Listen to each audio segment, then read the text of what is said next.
Au feu, les pompiers, nos valeurs morales se brûlent. Et dire que l'un des théâtres de cette incinération à ciel ouvert, c'est l'école de la République. Eh bien oui, les établissements scolaires du pays proposent au grand public des faits divers pour le moins stupéfiants. L'un des derniers en date, c'est cette vidéo devenue virale d'une élève de terminale D au lycée bilingue de Makba dans le Noun, à l'ouest. L'image montre le sang-froid, mais peut-être aussi le sang chaud d'une adolescente qui semble n'avoir peur de rien ni de personne. Un autre événement scandaleux a défrayé la chronique le 13 janvier dernier à Berthois. 24 élèves, dont 14 garçons et 10 filles, majoritairement mineurs, ont été pris en flagrant délit d'orgie sexuelle dans le domicile familial de l'un des protagonistes. Une affaire qui se passe de tout commentaire.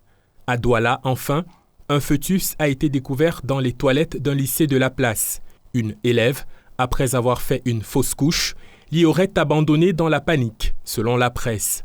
C'est un tableau effrayant qui, pour certains observateurs, est la conséquence du décrochage des parents d'élèves. Les parents ont aussi démissionné. Ce phénomène s'explique aussi. Je vous ai dit, nous sommes entrés dans une société, la société néolibérale, capitaliste. La recherche du pain quotidien est devenue si préoccupante pour les enseignants, pour les parents, je veux dire, que la plupart n'ont plus le temps de s'occuper de leur progéniture. Oui, et à un moment donné, les deux parents doivent aller travailler pour joindre les deux bouts. Dans ce cas, les enfants sont abandonnés à eux-mêmes. Des enfants et des adolescents abandonnés à eux-mêmes qui se laissent emporter par le courant scabreux du numérique. Un univers où les modèles autoproclamés façonnent les comportements, parfois au détriment de la morale. Il y a un phénomène aujourd'hui qui prend de l'importance, le phénomène des influenceuses ou des influenceurs. Vous voyez, beaucoup d'élèves rêvent d'être des influenceurs. Et les influenceurs utilisent justement les réseaux sociaux pour soumettre au principe de publicité un certain nombre de comportements qui parfois relèvent de l'intimité. L'enseignant n'est plus pour l'élève ce modèle qu'il doit suivre. L'enseignant n'est plus ce modèle qu'on doit écouter attentivement. Voilà pourquoi le message que les enseignants transmettent aujourd'hui, qui porte sur le respect de la moralité publique, ce message n'est plus audible.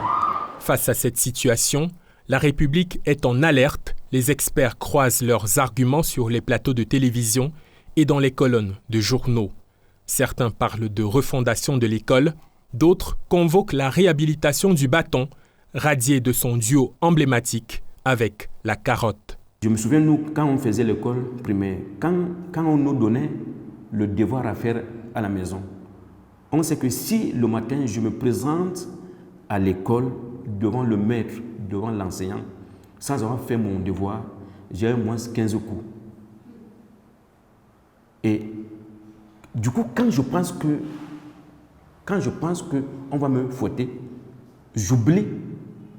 Bon, bref, je vais tout faire pour faire mes devoirs. Mais aujourd'hui, quand je sais que le fouet a disparu, bon, je me dis que même si je fais mes devoirs ou pas, on ne va rien me faire. Moi, mon plaidoyer, mon souci, mon avis, c'est que ces enfants